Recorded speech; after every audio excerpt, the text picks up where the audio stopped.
Put it into perspective, though. The last time I did an Ironman, truth, I was passed by a nun, a senior citizen, and a guy with 2 prosthetic legs. And as this guy with the legs is passing me, I see a group of women that are cheering. I think they're cheering for me, but they're cheering for him. He's a military guy. He's got a sense of humor. He said, they should be cheering for you. My legs are made out of titanium. I'm not even getting tired.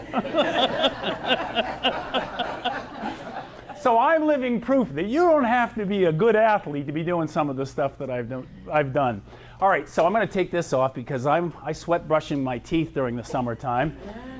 All right, so I want to talk to you today about excavating your inner champion. I want to talk specifically about 3 different things. I want to talk about your life. I want to talk about your vitality. I want to talk about the things that make you alive, the reason why you're here, what you do on your daily basis. I want to talk, secondly, about some mental toughness training tips that I use to swim the English Channel.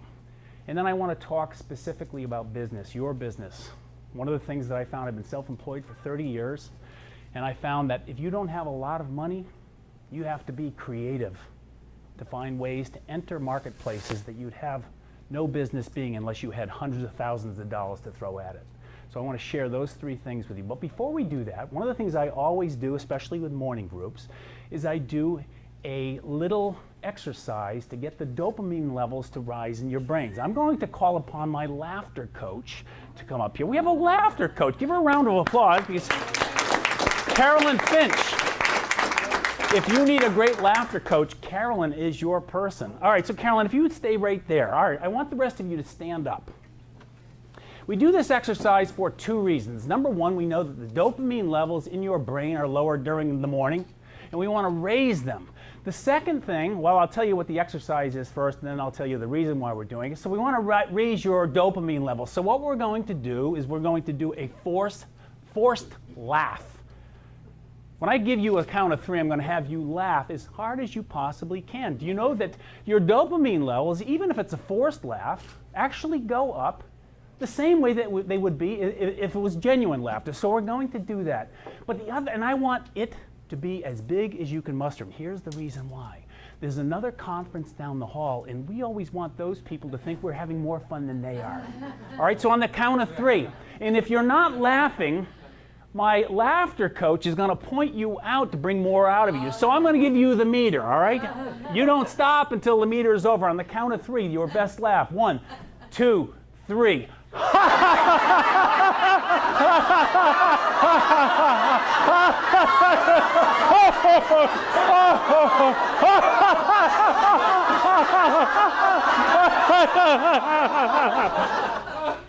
That was terrible. I was at a senior center 2 weeks ago, and there was a lady strapped to an oxygen tank that did a better job. We're going to do it again. On the count of 3. 1, 2, 3.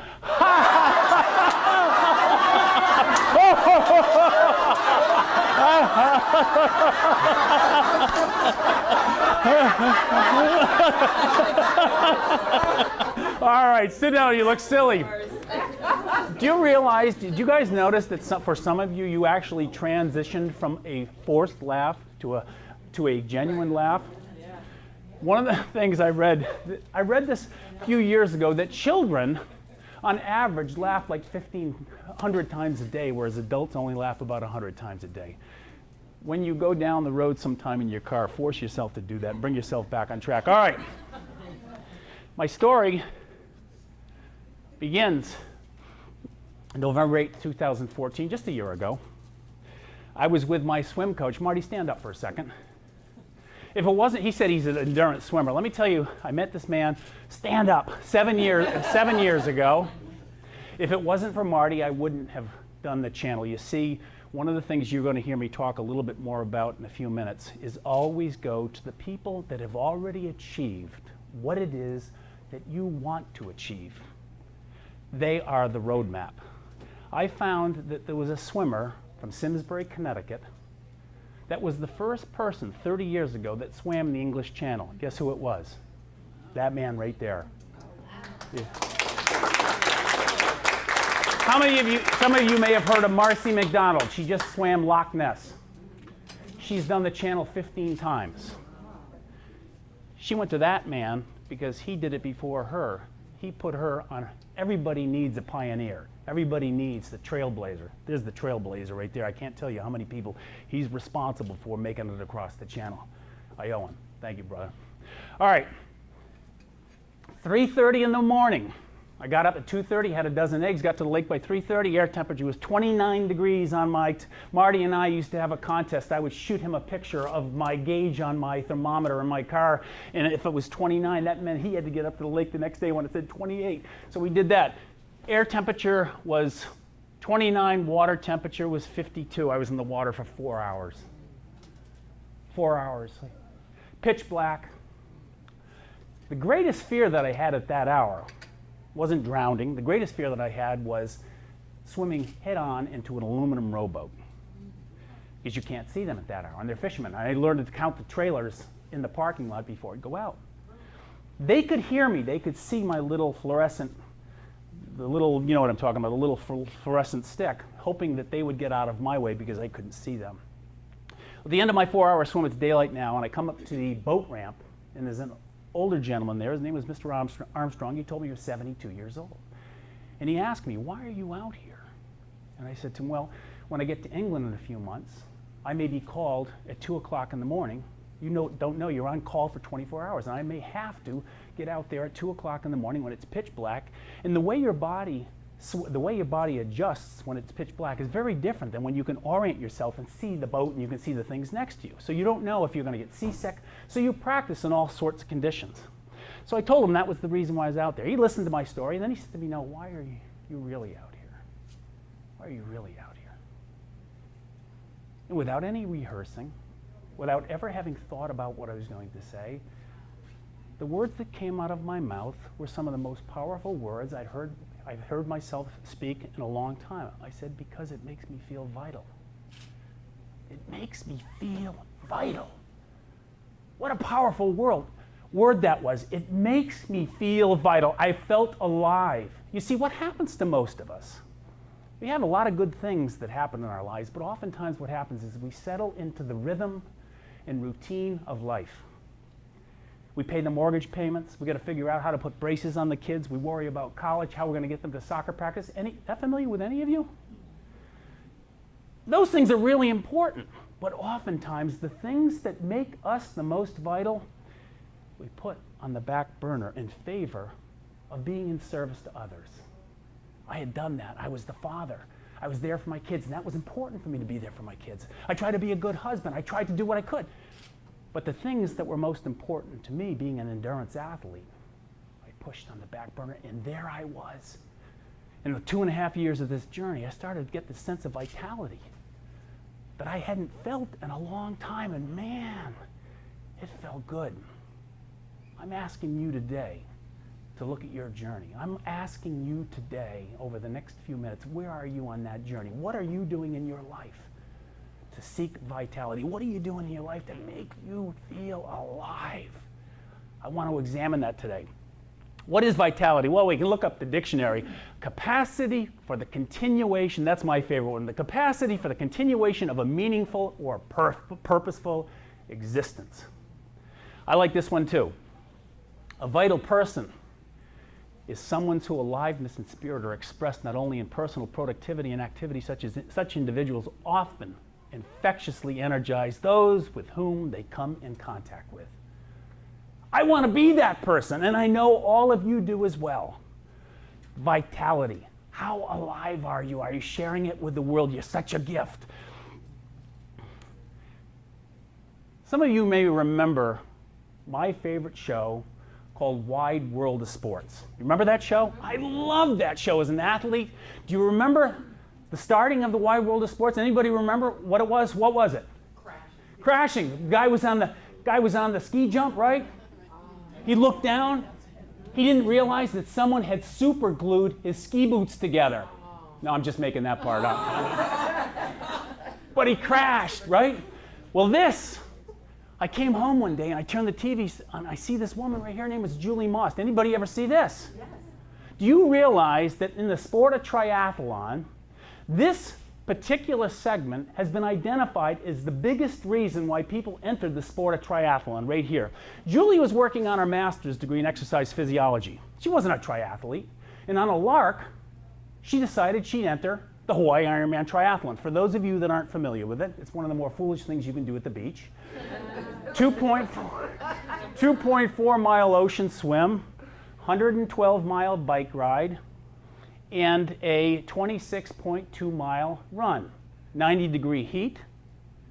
The ambient temperature in the lava fields is 140 degrees with 90% humidity. They should shoot you at the finish line, I think, right? I turn the TV set and I see Julie crawling. She's at mile 26. She's already done her swim. She's already done a 112-mile bike ride. She's only got 0.2 of a mile left to go. It's right there, but guess what? Her body said to her, "Not today, Julie." She crashes to the ground. Did any of you guys see this on TV? It moved me because I'm an athlete. It moved me. I saw her and she crawled a few steps and she stood back up. She was leading the women's division all day long, but now the women were starting to close in on her. She fell to the ground. She stood up again. She fell to the ground. She stood up again. I think she ended up coming third in overall in terms of the women.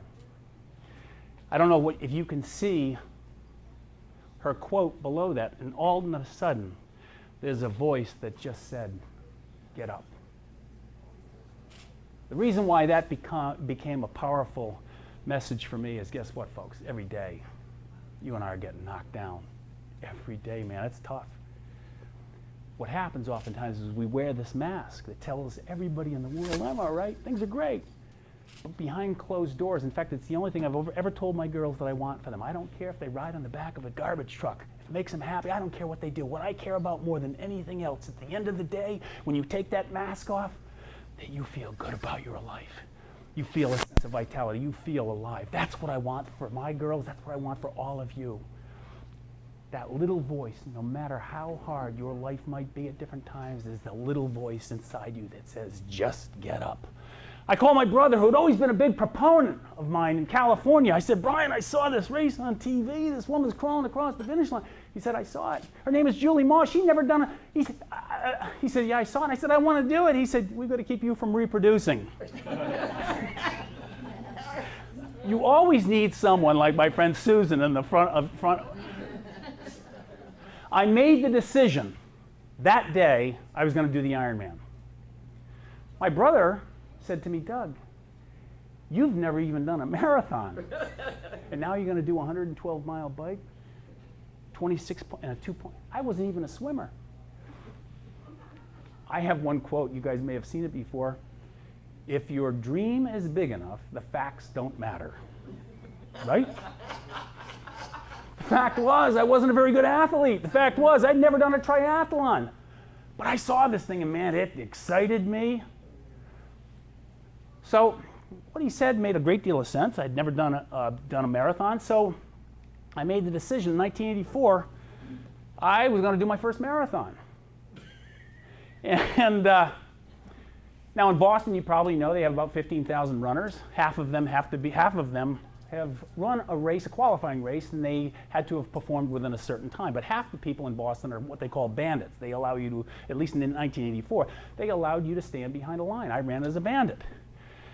I trained with a friend, a college friend from New Hampshire. He was a faster runner than me. He ran about an 8-minute mile. I was a solid 9-minute mile. And Phil said to me, "We'll run the race together."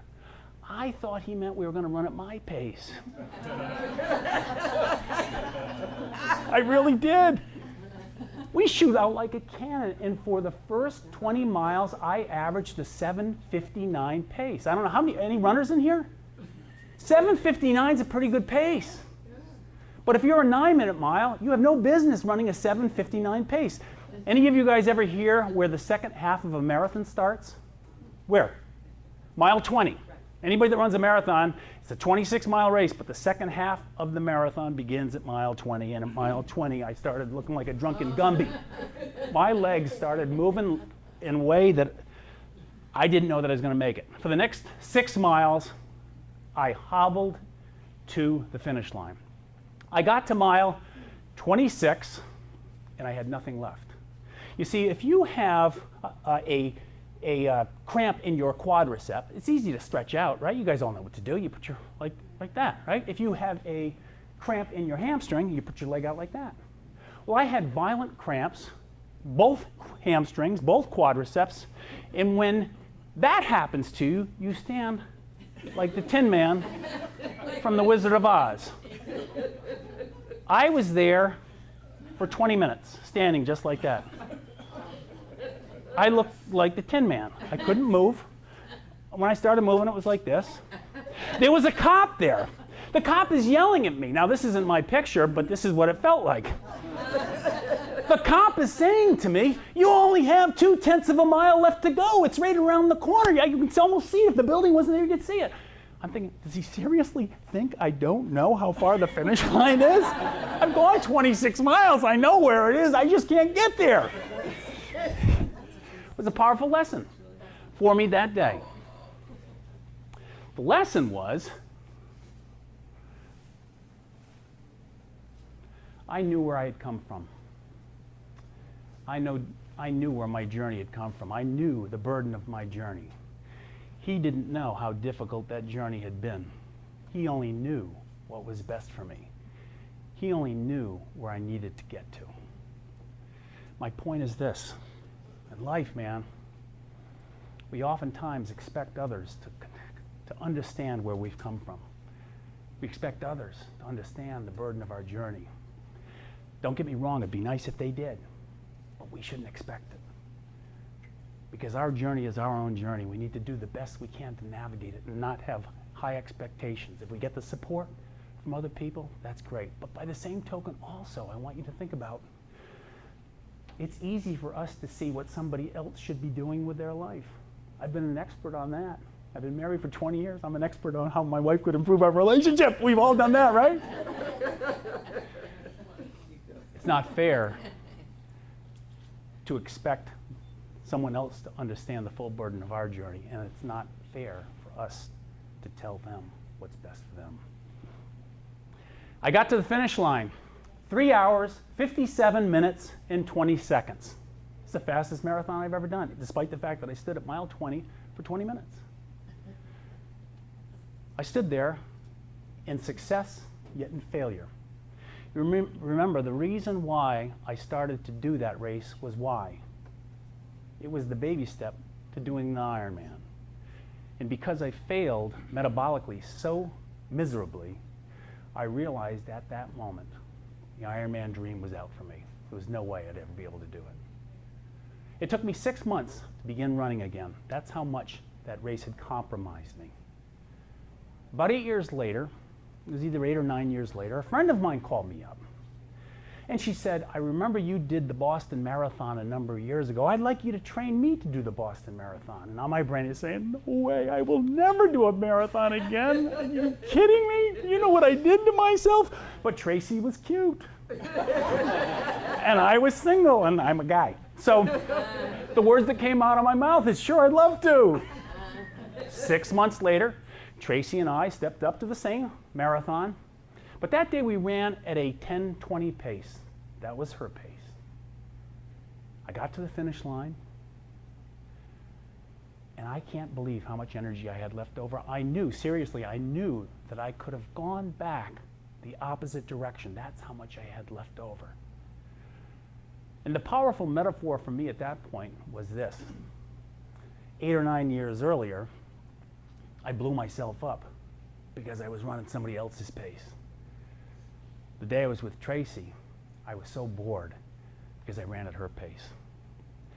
One of the things that I remember about that is we become so focused on getting the bigger house, making more money, having a fancier car, that oftentimes what happens is we lose sight of what's best for us.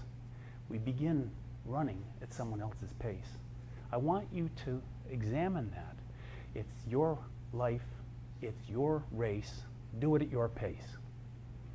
That day convinced me that maybe the Ironman was within reach.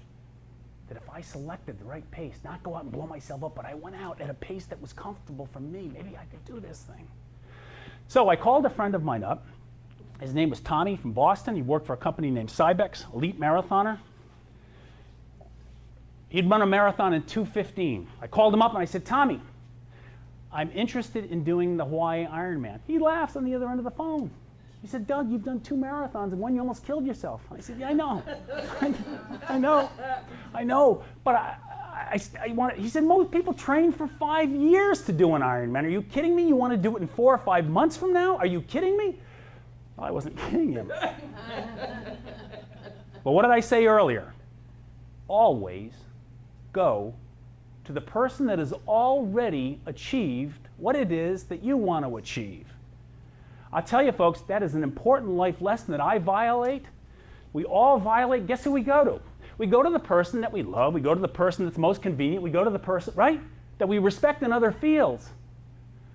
So what I did is I found a woman in Bloomfield, Connecticut. Her name is Anne Marie DeMonte. I was hoping Anne might be here today. Anne Marie might be here today.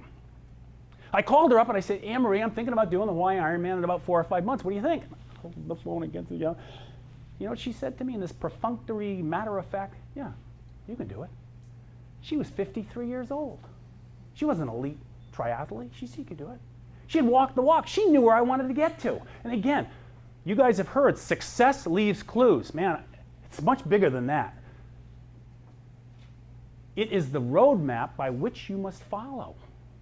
So I called her up. I asked her what I should do. I called another woman by the name of Dion Stewart from West Harvard. She also had done the Ironman several times. She said the same thing. You can do it. You can do it. It may not be as pretty as it would be if you trained for 5 years, but you can do it. So with that confidence, off to Hawaii I went. I got to the Ironman check-in office, where I was promptly asked, what division are you in? This is my 4th triathlon. How did I know what division I was in? The guy looks at me up and down behind. There were a bunch of people in the office that day. The guy scans me up and down. I think he's looking at my cleanly shaven legs. He said, well, how much do you weigh? And I said, I weigh 225 pounds. He says to me, oh, you're a Clydesdale. People erupt in laughter. You're a Clydesdale. So you guys know what a Clydesdale is. Clydesdale's a giant workhorse. Now, in the field of long-distance triathlon, they have thoroughbreds. And here I am, a Clydesdale. So he said, you're a Clydesdale. I heard, you don't belong. He said, you're a Clydesdale. I heard, you're not good enough. He said, you're a Clydesdale. I'm thinking, I shouldn't be here. That ever happened to you? I wasn't sure what I should do. I'd spent all this time training. I knew before I got there. You see, the reason why I got there, the 2,000 people that are allowed into the Hawaii Ironman, everyone, with the exception of 200 people, have to have gone to a qualifying event during the previous year, and they have to win their age division in a qualifying event. However, they let 200 people get in by lottery. You'll never guess how I got in. Again, I had no business being there, and I see all these lean, mean fighting machines with nice bodies, and the girls look good too. So, well, fortunately for me, there was a guy in the office that day that changed my life. His name was Keith Albright. I walked out, and Keith saw that I felt like I'd just been hit in the face. He said, you okay? And I said, not really. I knew that I shouldn't have been here. I knew I didn't fit in. I'm not sure what to do. He said to me, Doug, I don't belong here either, but I've done the race 5 times. Really? He said to me, it's not a question if there are going to be times in your life that you don't fit in. It isn't a question if there are times in your life that you're going to feel that you don't belong. Not a question if there are going to be times when you don't feel you're strong enough, pretty enough, young enough. There's not a question about that. The question is, Doug, the question is, what will you do when you feel that way? That ever happened to you guys? Am I right? Your version may be a little different than mine. He said, the question is, will you give up or get up? I felt, he pumped me up. I'm ready to do this thing. So we went out. We had another week to train. I trained with Bill for a week or 2, actually. And on game day, I wanted to beat this guy. He knew a little bit too much about it. I wanted to beat him. I was a faster swimmer. Everybody starts at the same time. Faster swimmer than Bill. I was out of the water an hour before he was. You're given 2 hours and 20 minutes. I made it in 1 hour and 10. He was like 2:15, and he was just on the cutoff. Got on the bike. We have to ride 112 miles. I gave myself an additional hour lead. Give you an idea, I was at mile 13 of the marathon when Bill was just getting off his bike. Yes. Now, you don't need to know too much about marathon racing. If you've got a 13-mile head start in a 26-mile race, you're not going to be good. I was at about mile 23 or 24, and I was doing that Gumby walk again. When I hear the encouraging words coming from the back, "Keep going, Doug, you're looking strong." It was my friend Keith. He made up the distance. He passes me by. I wasn't sure if I should thank him or trip him. He went on and I said, I'm not going to let this guy pass me. I'm not going to let this guy pass me. I had a 13-mile, no business passing me. I let him pass me. He looked like a mirage on the distant horizon. About 10 minutes later, he beat me to the finish line. That one step is one of the reasons why I'm here today. It became a defining moment in my life. Here's the reason why. In 1993, I was 38 years old. My friend Bill was 69 years old. Think about it, 2.4-mile ocean swim, 112-mile bike, 26-mile. I was in the best shape of my life. I had a 13-mile head start. This guy passes me. He's 69 years old. I'm 38. The reason why it became a defining moment in my life is this. Up until that one step, when I was 38 years old, to be honest with you folks, somebody that was 69 was really old. But now I was confused. How could this guy do what he just did? He couldn't be old. Something that confused my thought process. The next day I saw Bill at the airport. He was moving around like he was ready for a Zumba class. And for me, when I tell you it was an effort to lift my leg up onto a curb, I mean it. I had a really hard time moving around it. And I said to him, Bill, how was it possible that you were able to do what you just did yesterday, and then he said it wasn't always possible. And I said, what do you mean? He said, I used to go home when I was your age. I'd sit on my couch, open the mail, watch television, and I could feel my life slipping away. I could feel myself getting old. He said, I refused to get old. I didn't mind aging, but I refused to get old. I said, what's the difference? This is really important, folks. This next thing I'm going to tell you is really important. It's changed my life. And 60 years old, I tried the English Channel because of what I learned from this man in this next statement. He said, the key to life. The key to life, Doug, is to maintain an active interest in your physical, your spiritual, and your emotional well-being. He said, most of us, when we settle into the rhythm and routine of life, what we begin doing in that moment is we begin to maintain a passive interest. We're no longer actively engaged because we stop at the same Starbucks every day. We have the same conversations. We read the same, you know what I'm saying. We have this rhythm and routine. The key to life, he said, is to maintain to be actively engaged in your life instead of passively. I took those words to the bank. And my first dream to do the English Channel started 20 years ago. That dream was put out there, but I believe that dreams have their seasons. I had 3 daughters that I wanted to be around. The time to train wasn't the time for me to do that.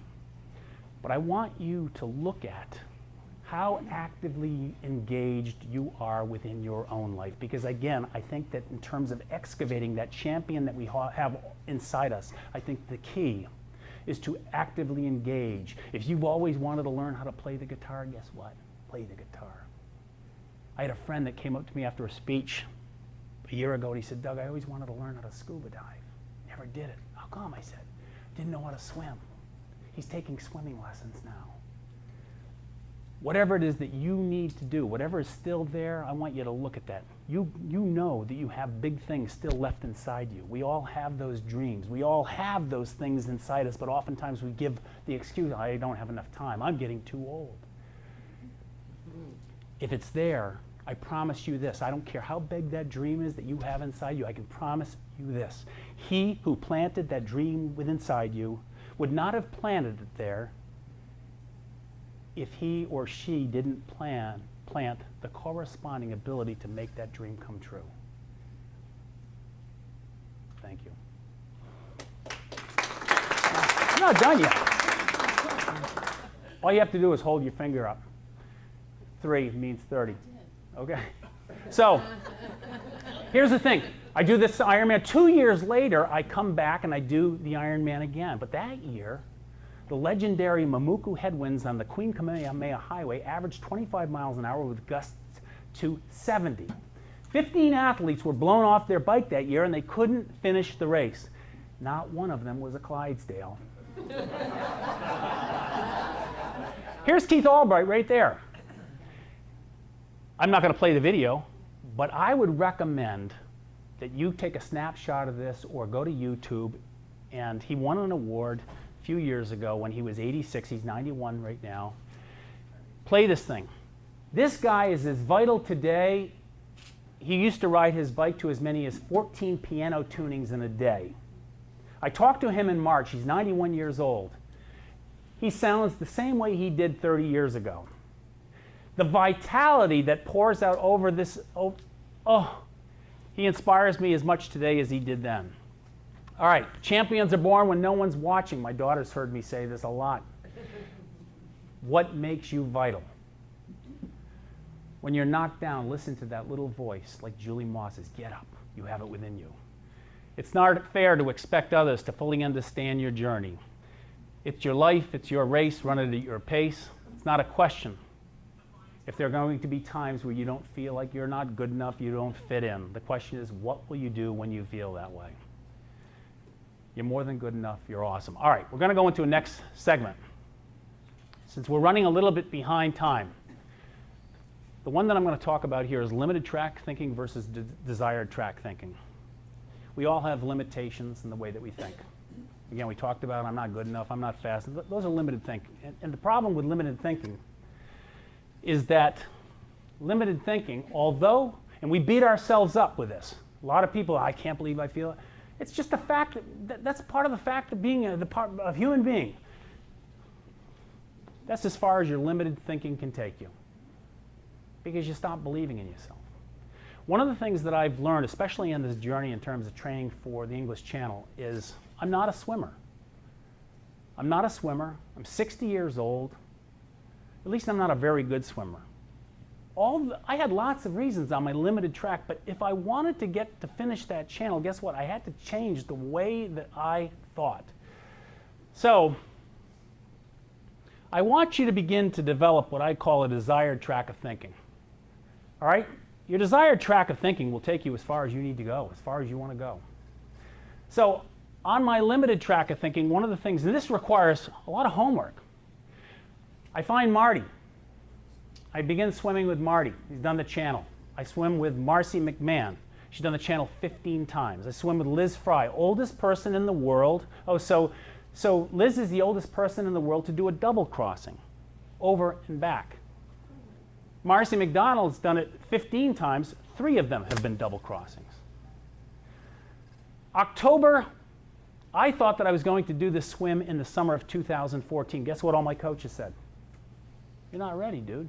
You're not ready. Guess what you do when you listen to that roadmap? You're not ready. October last October, I did a 9-hour and 7-minute qualifying swim in 50 to 57 degree water. Guess what? I got the green light from everyone. Yeah, you're ready, man. You're going to clobber this. You're going to do great. So there I am in the channel.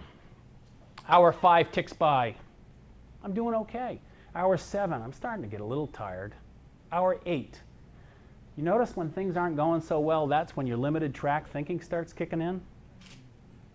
Man, you start really not believing in yourself. At that point in time, I say to myself, you're not a swimmer. You're 60 years old. You shouldn't be out here. Water is cold.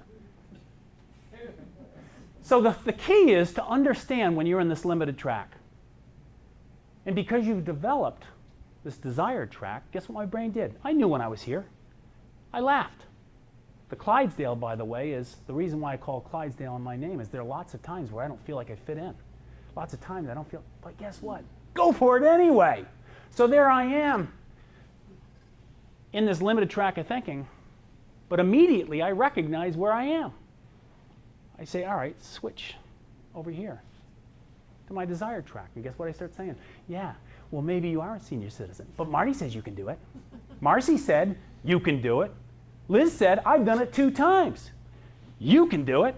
Stay out here, Doug, and do it. They know more about, guess what? Marty, I didn't tell you this. I played that tape. I went from over here to over here 1,000 times that day. And I guarantee you, had I not developed that desired track of thinking, I made it 13 hours and 20 minutes. I didn't finish. My shoulder blew up. English Channel is 21 miles. I swam 19 miles. I could see the French coast. I was in French waters. I couldn't make it. My shoulder said, not today. Had I not developed this desired track of thinking, I promise you that I would not have made it as far as I made it that day. So what I want you to do, again, we're not going to go over all these. I'm writing a book right now, 178 mental toughness training techniques that I've developed over the years that helps me make big things happen. That's one of them right there. Next thing we're going to do is a group exercise. In a minute, I'm going to ask for a volunteer. We're going to talk about your business, specifically about your business. I'm going to tell you a story that happened to me that changed. I've been self-employed for 30 years. And like I said earlier, if you don't have a lot of money, you've got to be creative. Give you an idea, some of the cool clients that I've made clients, Meryl Streep is a client. She came into my store. I went to Robert Redford's house, sold him some equipment. Fleetwood Mac has rented equipment from me. Arnold Schwarzenegger. I can name dozens of these people. A lot of them I've met. John Boy Walton, Richard Thomas came to my store years ago. Richard, you guys remember Richard Thomas? He's like a skinny, cuddly teddy bear, right? He comes into my store. My sister is in the back room. She's chomping at the bit, wanting to meet this guy. And I said, Richard, my sister they want to meet. Bring him out! I think he gave you a hug, didn't he? So anyway. All right, how did I make that happen? Here's what I tell you. The most important business lesson I learned in my life happened in 1973. I decided that I wanted an adventure. I hitchhiked home from Aspen, Colorado in December of 1973 to Hartford, Connecticut with $7 in my pocket. I had a lot of money in those days. I thought this is going to be easy because my first ride took me 600 miles to Topeka, Kansas. 600 miles, I thought, this is going to be easy. I'm saving lots of money. It's now 5 o'clock in the afternoon, and it's blizzard conditions. I'm standing at the end of an exit ramp for 4 hours with a down jacket that looks like this. Now, one of the rules of hitchhiking is, I learned because I hitchhiked up and down the East Coast, I hitchhiked all over the country. One of the rules of hitchhiking is you always have to let them see your face because they want to see what they're buying. And I looked like the Michelin Man. Nobody was going to pick me up. It was horizontal snowstorm, and I stood there freezing, but I had to stand there with my thumb out because there was no other way I was going to get a ride. I saw this oasis at the top of the exit ramp called Stuckey's. You ever been to Stuckey's? It's like a rundown gas station, right? Stuckey's. I go up to Stuckey's, and I start talking with, I'll call her Alice, the woman behind the breakfast bar counter. And apparently there was a young couple there. They had like a 3-year-old. And I started talking to Alice, and apparently this young couple was listening to our conversation, and they could see that I was a decent guy. I had my coat off, they could see, they could hear me. And you know what they said to me? Hey, we're only going 70 miles up the street to Kansas City, but if you'd like, we'll give you a ride. Folks, there's no possible way if I had stood out there on the road, even if it was a nice day, that they would ever pick me up. It was the most important business lesson in my life for the simple reason, and now this is where I'm going to be able to use your help, thinking about things a little differently. The only way that I thought you could get a ride was by standing there with my thumb out. Yet here I am in the diner, a far more effective way to get the job done with less effort. And I thought from a business standpoint, I've always looked at this is the question I think that we always need to be looking at in business. Is what I'm doing right now the most effective way for me to get the job done? Right? I want you to remember that, because you know what we do? Here's our customer. Here we are. Do you know what we typically do? We typically go the way that most people go. Makes sense. In speaking, we go to a speaker's bureau, right? It's one of the obvious ways. Any new speaker ever use a speaker's bureau? What's your experience as a new speaker? There's an adage in speaking, what? A speaker bureau doesn't want you, or doesn't need you until you no longer need them. Right? Makes sense, because every time somebody recommends you at a speaker's bureau, they're putting their name on the line. And if you're a new entity, that's a big gamble. So, here's me hitchhiking, yet I came in over here, something completely opposite from the way that I'd ever thought that I would get a ride. It was way over here. But this is the only way I ever thought that I'd get a ride. You follow what I'm saying here? This is what I want you to do, and this is what we're going to do in a few minutes. I want you to begin doing this. Think of a bicycle wheel. How strong would this bicycle wheel be with 2 spokes? I want you to start looking at all of the different spokes that you can add. Do you know how I got a lot of these celebrity clients? Do you think I could call Meryl Streep up and say, I'd like you to buy some equipment from me? Fleetwood Mac was actually my first celebrity client. You know how that happened? There was a hotel in Hartford called I can't remember the name. It was the high-end hotel that celebrities stayed at when they came to town. I called the concierge up and I said, hey, do you think if your celebrities were ever in town, or the people that stay there, that they might need a personal trainer or some equipment? I can help you with that. And guess what? That opened up a new door. I called Mark Rothbaum, Willie Nelson's manager in Danbury, Connecticut. Hey, if you ever have any clients that need exercise equipment, that was the business that I was in, let me know. 2 months later, I get an order, I get a check from Willie Nelson, one for his parents in Long Island, New York, and one from Willie. My point is, the most effective way to approach your marketplace may have nothing to do with what you're doing right now. This is another thing I've done. I was doing marketing for inventors. I called the largest publication up for inventors, and I said, you guys, these inventors are really smart people. They know a lot about science. They don't know anything about sales and marketing. How would you like it if I wrote a column in your magazine, Inventor's Digest, and I started just being their marketing expert? So guess what I did? I got a monthly column. I started to approach my marketplace through my point, and this is what I want to do right now. I want somebody that can answer these questions. First of all, who are you selling to? And we're going to round robin to see if we can help build your spokes. What are you selling? In other words, I don't care if it's a book, I don't care if it's speaking. What are you selling? Who's your target audience? What are you presently doing to penetrate? In other words, how are you approaching the marketplace? And name one person in your target market that could move your meter on your business immediately. For example, if you manufactured barbecue grills and you could have lunch with the president of Walmart, I'd say that that person could conceivably, if you had a good product, could conceivably move the meter on your business immediately. All right, so anybody want to volunteer? Come on up. What's your name? Valerie. Valerie. All right, Valerie, again, tell us what you do. I'm a content editor. I help experts write their books. You help experts write their books. Okay, so you're selling a service or are you selling a product?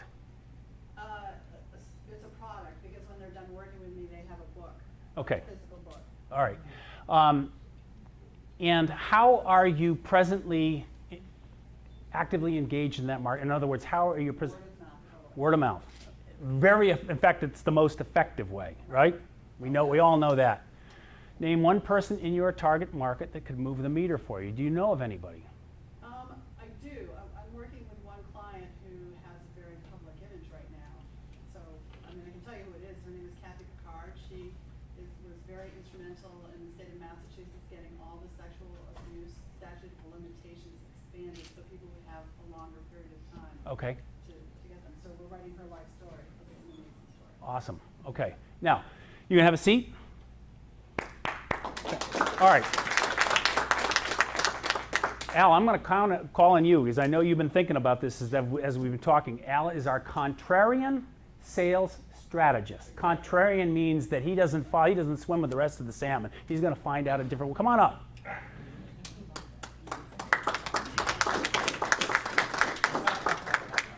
All right. Anybody have any initial thoughts of how we can have her look at her marketplace a little bit differently than she's doing right now? You have any thoughts, Al?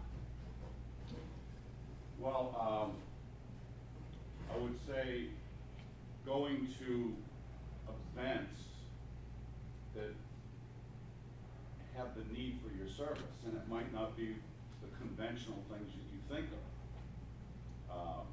Good point. In fact, I did a presentation for a dental association. I was selling medical devices, automatic external defibrillators, and went to a dental association. And I wasn't the before dinner speaker, I wasn't the after dinner speaker, I was the dinner speaker. That is the worst time when people are drinking alcohol, when they're eating and things are clanking. Not one person looked up. Not one, the whole time. I was doing the presentation for myself. But you know, at the end of that presentation, 15 defibrillators were sold. The fact that I was in front of that audience gave me credibility with the rest of the physicians, regardless of what I had to say, because they figured that the person that put me there qualified me, so I was a good guy. So the point is, I think what you're saying is go to a trade association, how many of you are speaking at trade associations right now? Just as a bit, tell us about that. It's a very good way to speak, because you not only get a chance to speak at the trade associations, but if you approach it before that, you can write in their trade journals. Yeah, good point. That gets you into the trade. I can't tell you how many times you may have done this as well. I stand behind a trade show booth, and what you get are people that go by your booth and they pick up the brochure that you know that will make it home, and then it goes in the garbage, right? Mm-hmm. Because everybody's trying to do the same thing. We're all trying to sell to the people that are walking by. Another thing, you got something? Okay. I'm just a visual person. If you have some books under your belt already, Yeah. I mean, to me, I would be somewhere, trade association, wherever, and have a copy of each book I've done already. 'Cause there's a lot of people want to write books, Yeah. but they want, they see, wow, she's helped out with those books. Is there an association that a specific association or a specific person within an association that could really help move your meter for you? Anybody that you have identified besides Kathy? Not really. I mean, because my market is like experts. Yeah. I mean, I work with fiction authors too, but predominantly nonfiction experts. So there's not like an association. I belong to this group, which is an amazing group of people. So I kind of struggle with it because I don't know where else to go. All right, here's another thing that I would recommend. Identify, are you selling to this group right here?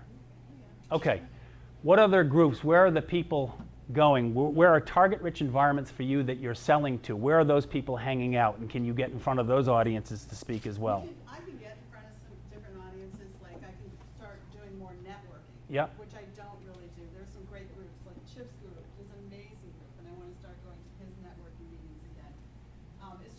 It's just a challenge because I do something so kind of different that people don't even know What it is that you're doing. They don't Yeah. understand what content editing is, and they don't have the confidence to say, I'm ready to write my book either. A lot of Okay. people don't have that. Well, is there a square one where you can help build that, in other words, is there a product or service that you can begin to start them over here? Okay, Oh, absolutely, blogs. I can help anybody with their blogs. okay. Yeah, The other thing is for somebody, we'll just say a life insurance salesman or something like that, once they have a book, it's like a free brochure. And so for people who are professionals, who might be a great surgeon or do whatever, those people, it's about time. It's not about money, it's not about anything else. And if you can say to them, this is how much more you can sell in life insurance, because so-and-so did it and they have a book. So if you put numbers to that, if you take the time and you write for 1 hour every morning, in 200 days you'll have a book. It might be shit, but you'll have a book.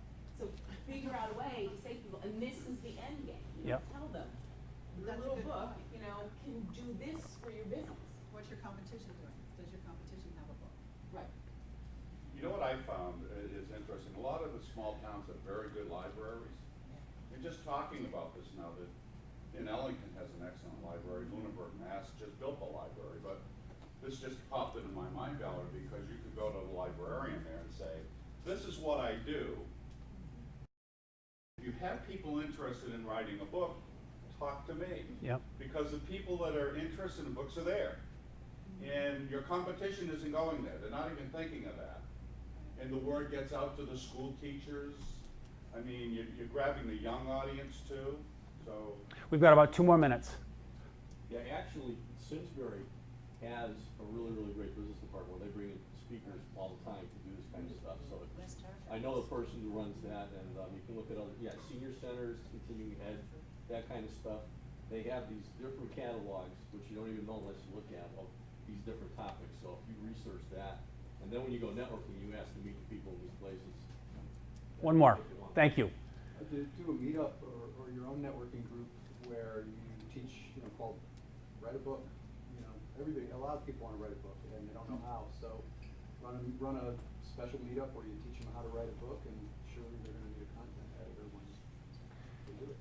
Terrific, thank you. The last thing I want to say is, again, I think that what each one of us needs to do within our business is we need to sit down and understand how am I approaching my target audience right now. And again, obviously, or most often, the obvious way to do it is not always the most effective way to do it, simply because if you're doing it that way, guess what? All of your competitors are doing it that way. When you come in the back door and you call the concierge up and say, hey, when you start to write this is what I always say, always try to put yourself in a position where people want to buy from you versus you having to sell to them. And when you start to look at these different spokes that are completely different than the way your competitors are trying to enter the marketplace, it's amazing how effective these different spokes become because you're doing something entirely different. So I think it's an exercise that we all need to do as business people. Sit down, write yourself a spoke, figure out what you're doing right now, ask for the advice of other people that have already done what you're trying to do, and try to build a wheel to try these different things. All right? You guys, it was great to see you. Stay energized. Last thing I want to leave you with is this. I guarantee you guys have probably never heard this from a speaker before. I want to tell you that I love you. I love you guys. For the last 2 weeks, I knew I was going to come here. I've prayed for each one of you guys. I love you, not in a John Travolta creepy uncle sort of way, but in a way that we're all in this together. Yesterday was a big marker for a lot of us, September 11th, right?